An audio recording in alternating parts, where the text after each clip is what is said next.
This video is sponsored by Bilibili Comics. Watch the video for more details. Part 4 में हम देख चुके हैं ज़ाओरेन ने यूबाई को स्पोर्ट्स के लिए चैलेंज कर दिया था। आगे हम देखेंगे। आई सजेस्ट आप पार्ट 5 से पहले पार्ट 4 भी देख लीजिए, जिसका लिंक आपको ऊपर आई बटन पर मिल जाएगा। अगर आपको मेरी वीडियोस अच्छी लगती हैं तो लाइक और शेयर करना, और हाँ, कमेंट कर ज़रूर बताना। और ऐसी ही नई नई लेटेस्ट वीडियोस देखने के लिए हमारे चैनल को सब्सक्राइब भी कर देना। पार्ट 5 में हम देखते हैं डैलिंग का सिंगिंग कंपटीशन भी स्पोर्ट्स डे वाले दिन था, इसलिए नैन्सी यंग डैलिंग की जगह रिले रेस में पार्टिसिपेट करने के लिए रेडी हो जाती है और सबको प्रूव करने के लिए बहुत तेज भागती है कि सब हैरान थे कि उसकी इतनी स्पीड है। वो इस शर्त पे पार्टिसिपेट करने के लिए रेडी थी कि एक तो कोई उसकी स्टडी को डिस्टर्ब नहीं करेगा, और दूसरा वो सब भी उसके साथ ब्रेक टाइम में स्टडी करेंगे, और सबको उसकी बात माननी पड़ती है। यूबाई जो रनिंग करके आया था, जीनियस उसे बताता है कि हमारी क्लास ने क्लास 7 को चैलेंज लेटर नहीं भेजा क्योंकि वो प्रिंटेड था, और हमारी क्लास को तो स्टडी से फुर्सत नहीं है। यूबाई कहता है, तुम्हें क्या लगता है? मुझे नहीं पता। इंग्लिश सर क्लास 7 को स्टडी की वजह से स्पोर्ट्स के लिए मना कर रहे थे, तो नैन्सी यंग उनसे प्रॉमिस करती है कि अगर वो उन्हें स्पोर्ट्स करने देंगे तो क्लास 7 के मार्क्स भी बढ़ेंगे, और अगर ऐसा नहीं हुआ तो मुझे पनिश कर देना। पर ज़ाओरेन ये सुन लेता है और सबको पढ़ने के लिए बोल देता है। सब हैरान थे कि क्लास 7 ब्रेक टाइम में भी पढ़ रही है। यूबाई डैड को ब्लू कंपनी में इन्वेस्ट ना करने को कहता है, पर डैड उसकी बात को मजाक में ले लेते हैं। नैन्सी यंग रेस में पार्टिसिपेट कर रही थी। मॉम उसे रोक रही थी, बट वो चली जाती है और मॉर्निंग में रनिंग प्रैक्टिस कर रही थी। तो ज़ाओरेन उसे ज़्यादा स्ट्रेस ना लेने को कहता है, बट वो तो सच में रनिंग करना चाहती थी, और उसके पीछे पीछे भागते भागते वो उसके ऊपर गिर जाती है। वो जैसे ही उसे खड़ा करती है तो कहती है, तुम्हारा फेस क्यों इतना रेड है? अरे तुम्हारी तो हार्ट बीट भी बहुत फास्ट है, अपना चेकअप करा लो जाके। ज़ाओरेन को शक था कि उसे लव हो गया, इसलिए उसके फ्रेंड्स उसे लव चेक करने के लिए टिप्स देते हैं, लाइक ज़ाओरेन अपना हेयर स्टाइल चेंज करे तो उसकी लवर उसे जरूर नोटिस करेगी। वो हेयर स्टाइल चेंज करके आता है, बट रियल में तो नैन्सी यंग उसे देखती भी नहीं। वो उसे शो ऑफ कर रहा था, पर काम नहीं बनता। फ्रेंड्स कहते हैं कि दूसरी लड़की क्लोज होने पे तेरी लवर जेलस होगी, तो वो जानबूझ के चैंशी से बात करता है ताकि नैन्सी यंग जेलस हो, बट वो उसे इग्नोर करती है। नेक्स्ट डे क्लास 7 और क्लास 2 में डायलॉग्स वाली फाइट चल रही थी क्योंकि स्पोर्ट्स डे था। पर बारिश होने लगती है, तो ज़ाओरेन नैन्सी यंग के ऊपर अम्ब्रेला कर लेता है, तो वो स्माइल करती है और वो भी उसे देख रहा था। तो फ्रेंड्स उन्हें देख खुश हो रहे थे। मिली भी हंस पड़ती है। बारिश रुकते ही कंपटीशन स्टार्ट होता है। 400 मीटर की रेस में ज़ाओरेन जीत जाता है। अब गर्ल्स की शॉट पुट थ्रो होने वाला था। फ्लैशबैक में हम देखते हैं जियाओ ने वो भारी बॉक्सेस उठा लिए थे जो ली शुआई से भी नहीं उठता, इसलिए उन्होंने उसे शॉट पुट थ्रो में पार्टिसिपेट करा दिया था। पहली बार तो वो इतना अच्छा नहीं कर पाती, पर अपनी क्लासमेट्स की मोटिवेट करने पे वो शॉट पुट बहुत दूर फेंकती है और जीत जाती है। झैंग लॉन्ग जंप करता है, बट उसका लॉन्ग जंप बार बार इनवैलिड हो रहा था, इसलिए बार बार करने पे वो थक जाता है और ज़्यादा अच्छा परफॉर्म नहीं कर पाता। फिर मैराथन में यूबाई और ज़ाओरेन दोनों की रेस होती है, जिसमें वो दोनों बहुत तेज भागते हैं और दोनों एक साथ ही फर्स्ट आते हैं, तो हैंडशेक करते हैं। नैन्सी यंग यूबाई की तारीफ करती है, ज़ाओरेन की नहीं, जिससे वो जेलस था, बट वो कहती है, तुम तो ऑलरेडी स्पोर्ट्स स्टूडेंट्स हो ना, तुम में इतना स्टेमिना तो होना बनता है। फ्रेंड्स, मैं आपको एक न्यू रोमांस कॉमिक के बारे में बताने वाली हूँ, जिसका नाम है मैरी डे सेलिब्रिटी मैनेजर। ये एक बहुत ही funny and cute romantic love story है। इस कॉमिक का लिंक आपको डिस्क्रिप्शन बॉक्स में मिल जाएगा, और डेली अपडेट्स के लिए आप इसका ऐप भी डाउनलोड कर सकते हैं।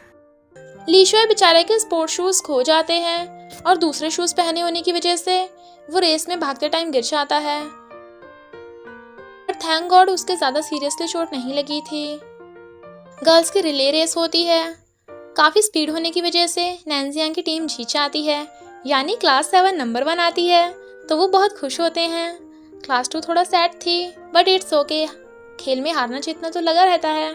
ज़ाओरेन नैन्सी यंग को साइकिल पे घर छोड़ने चाहता है क्योंकि उसे लगता है कि रेस में भागते टाइम वो थक गई होगी, और मॉम भी नैन्सी यंग पर अब गुस्सा नहीं थी। उसके डायरेक्टर भी ज़ाओरेन को बास्केटबॉल खेलने के लिए अलाउ कर देती है, तो सब बहुत खुश होते हैं क्योंकि क्लास 7 के मंथली टेस्ट में काफ़ी मार्क्स पड़े थे। स्कूल के चेयरमैन स्कूल की ओल्ड बिल्डिंग को तुड़वाने वाले थे, इसलिए यूबाई जाओरेन को अपने प्लान में शामिल होने कहता है और जाओरेन भी उससे हाथ मिला लेता है। प्लान था स्कूल एग्जीबिशन करने का। जब नैन्सियांग जैसे ही जाओरेन के क्लोज आती है तो उसकी हार्ट बीट बढ़नी स्टार्ट हो जाती है। उनके प्लान के अकॉर्डिंग वो स्कूल एग्जीबिशन करते हैं, जिसमें वो बारिश में भी अपने वर्क को बचा रहे थे। तो चेयरमैन उनके एफर्ट्स देख के इम्प्रेस हो जाते हैं। फिर वो सब उन्हें स्कूल की ओल्ड बिल्डिंग की इम्पोर्टेंस बताते हैं। तो चेयरमैन बिल्डिंग को ना तोड़वाने के लिए मान जाते हैं और सब बहुत खुश होते हैं। जाओरेन का दूसरे स्कूल की टीम के साथ बास्केटबॉल मैच था। नैन्सियांग उसे देखने आती है, इसलिए वो अपना बेस्ट देता है और वो मैच जीत जाता है।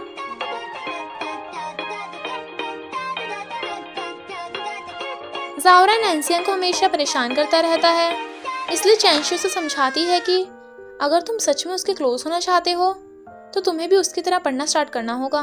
तो जाओरेन क्लास में इंग्लिश सर से पूछता है कि क्या फेमस कॉलेज में जाने के लिए क्लास 2 में जाना इम्पोर्टेंट है, और वो ये क्वेश्चन नैन्सियांग के लिए पूछ रहा था। तो इंग्लिश सर बताते हैं कि जरूरी नहीं सिर्फ क्लास 2 वाले ही फेमस कॉलेज में जा सकते हैं। ब्रेक टाइम में नैन्सियांग सबको क्लास में पढ़ाने वाली थी, सब मना करते हैं। तो जाओरेन उन्हें चुप करा देता है क्योंकि वो तो नैन्सियांग से पढ़ना चाहता है। तो सब पढ़ने लगते हैं। झैंग नैन्सियांग को क्रेजी बोल रहा था, तो जाओरेन मारकर उसका मुंह बंद कर देता है और नैन्सियांग को मिल्क टी ला के देता है। वो कहती है तुम कब से मेरी इतनी फिक्र करने लगे। वो कहता है मैं तो हमेशा से तुम्हारी फिक्र करता हूँ, बस तुमने लेट नोटिस किया।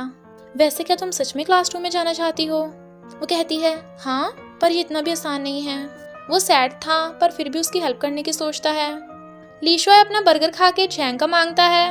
वो उसे एक बाइट खाने कहता है, तो ली शुआई एक ही बार में बहुत सारा खाकर उसे वापस कर देता है, जबकि वो एक बाइट बिल्कुल भी नहीं थी और मजे से खाने लगता है। इनफैक्ट जाओरेन ने उन्हें ट्रीट दी थी ताकि वो दोनों नैन्सियांग की स्टडी में उसकी हेल्प करें। वो दोनों नैन्सियांग को क्लास 2 के पेपर लाके देते हैं जिन्हें उसे सॉल्व करना था। झैंग जानबूझ के वैंगफेंग के साथ अच्छा बिहेव करता है ताकि वैंगफेंग रोमांस के चक्कर में आके पढ़ाई पे ध्यान न दे पाए और उसके नैन्सियांग से कम मार्क्स आए तो नैन्सियांग क्लास 2 में चली जाएगी। पर मिली को किसी और लड़के के साथ देख झैंग जेलस हो जाता है और सब कुछ बक देता है, बट वो लड़का तो मिली का भाई था। मिली और नैन्सियांग झैंग और जाओरेन को वैंगफेंग से माफी मांगने कहते हैं क्योंकि उन दोनों ने ये गलत किया था। जाओरेन नैन्सियांग को बताता है कि वो पायलट बनना चाहता है और बाहर बारिश होते देख वो उसे अपना जैकेट उड़ा देता है ताकि नैन्सियांग बीमार ना हो और उसकी काफी केयर कर रहा था। तो नैन्सियांग उसके लिए पायलट के बारे में इंटरनेट पे रिसर्च करती है। नैन्सियांग डिलीवरी करने जाने वाली थी, बट वो अपने फ्रेंड्स को लेके पहुंच जाता है ताकि नैन्सियांग की जगह वो डिलीवरी करें। इंग्लिश सर की वजह से जियान भी क्लास 7 में वापस आ गया था, तो सब बहुत खुश होते हैं। यूबाई के डैड ने ब्लू कंपनी में इन्वेस्ट कर दिया था जो फ्रॉड निकली, बट वो यूबाई को इस बारे में नहीं बताते। सब स्टूडेंट्स नैन्सियांग से क्वेश्चन पूछते हैं, बट जाओरेन उन्हें रोक रहा था ताकि नैन्सियांग का टाइम वेस्ट ना हो। पर नैन्सियांग को आइडिया आता है और वो जीनियस को क्लास 7 को पढ़ाने के लिए कहती है, बट जीनियस रूडली मना कर देता है। ली शुआई एक ट्रिक सोचता है और वो जीनियस के डेस्क पे अनसॉल्व क्वेश्चन रख देता है, जिन्हें देख के जीनियस खुद को वो क्वेश्चन सॉल्व करने से नहीं रोक पाता। बट उसकी हालत तो तब खराब हो जाती है जब उससे एक क्वेश्चन सॉल्व ही नहीं हो रहा था। अब उसे पता करना था कि ये क्वेश्चन उसे दिया किसने। राइटिंग तो किसी लड़की की थी। उसे शक होता है कि कहीं वो नैन्सियांग तो नहीं, कहीं वो उससे ज्यादा इंटेलिजेंट तो नहीं हो गई। बट इधर हमें पता चलता है कि वो क्वेश्चन हायर क्लासेस का क्वेश्चन था। उस क्वेश्चन देने वाली का पता करने के लिए जीनियस क्लास 7 को पढ़ाने लगता है और फिर राइटिंग मैच करने पे उसे पता चल जाता है कि वो लड़की जियाओ है। यूबाई और नैन्सियांग दोनों स्पेशल लेक्चर में जाने वाले थे, तो नैन्सियांग जाओरेन को भी उसके साथ चलने कहती है। वो वहाँ पे उसका वेट कर रही थी, बट जाओरेन केक बनाने की वजह से 2 मिनट लेट हो जाता है, इसलिए उसे अंदर नहीं जाने देते। वो बाहर बैठा था, उसे देखती नैन्सियांग उसकी बात बिना सुने उस पर गुस्सा करने लगती है, तो जाओरेन उसे हैप्पी बर्थडे विश करके केक देकर चला जाता है। नैन्सियांग खुश थी कि मॉम के अलावा जाओरेन को उसका बर्थडे याद था, जबकि उसे खुद को भी याद नहीं था। वो स्कूल में उसका थैंक यू करती है, बट जाओरेन गुस्सा था इसलिए उससे बात नहीं करता। वो कहती है सॉरी, प्लीज मुझसे बात करो ना, मुझे इग्नोर मत करो। तो वो थोड़ा थोड़ा हंस रहा था। नैन्सियांग को जब पता चलता है कि यूबाई के डैड की कंपनी में गड़बड़ हो गई, तो वो जाओरेन को बिना बताए यूबाई से मिलने चली जाती है, बट वो तो घर चला गया था। डैड यूबाई को कंपनी की टेंशन लेने के बजाय पढ़ाई पे ध्यान देने को कहते हैं। नैन्सियांग यूबाई के घर जाने वाली थी, तो जाओरेन भी उसके साथ वहीं पहुंच जाता है। नैन्सियांग को याद आता है कि लायर चाओ ही यूबाई के डैड की प्रॉब्लम सॉल्व कर सकते हैं। तो ज़ाओरेन का भी यकीन होने लगता है कि नैन्सियांग सच में फ्यूचर से ही आई है और उन दोनों का मेकअप भी हो गया था। यूबाई डैड को लायर चाओ से बात करने को कहता है, पर डैड उसे बच्चा समझ के उसकी बात नहीं सुनते। चैंशी घर जाते हुए देखती है कि उसके डैड ज़ाओरेन की मॉम के साथ काफी क्लोज हो रहे हैं, तो वो सैड होती है। डैड को खुश करने के लिए यूबाई डिजाइन की बजाय फाइनेंस डिपार्टमेंट लेने की सोच रहा था और कहता है, मैं डैड की हेल्प भी नहीं कर पा रहा, क्यों ना हम लायर चाओ को डैड से मिलवाएं, पर कैसे? ज़ाओरेन बैठा जो उनकी बातें सुन रहा था, उसे एक आइडिया आता है। प्लान के अकॉर्डिंग नैन्सियांग और यूबाई लायर चाओ से मिलने चाहते हैं। इधर ज़ाओरेन, झैंग और ली शुआई यूबाई के डैड को साथ चलने के लिए मनाते हैं। वो नहीं मानते तो वो उन्हें उठा के ले जाते हैं। डैड को मीटिंग में जाना था, पर यूबाई उनसे बात करना चाहता था। फिर वो अपने डैड को अपने दिल की बात बता देता है कि वो डिज़ाइन डिपार्टमेंट में जाना चाहता है क्योंकि उसका डिज़ाइनर बनने का ड्रीम है। डैड लायर चाओ से मिलकर प्रॉब्लम का सॉल्यूशन ढूंढ लेते हैं और उनको अब यूबाई के डिज़ाइनर बनने में भी कोई एतराज़ नहीं था। नैन्सियांग को कोट में गर्मी लग रही थी, तो ज़ाओरेन उसे जैकेट दे देता है। उसे लगता है कि नैन्सियांग उसकी तारीफ करेगी, बट वो तो उसे डैड को उठा के लेके आने वाली बात पे डांट देती है, पर फिर माफ़ भी कर देती है। इनफैक्ट उसने तो ज़ाओरेन के पायलट बनने का पूरा फ्यूचर प्लान बना दिया था। वो उसका थैंक यू करता है और कहता है, तुम्हें मेरी वजह से अपना टाइम वेस्ट करने की जरूरत नहीं थी।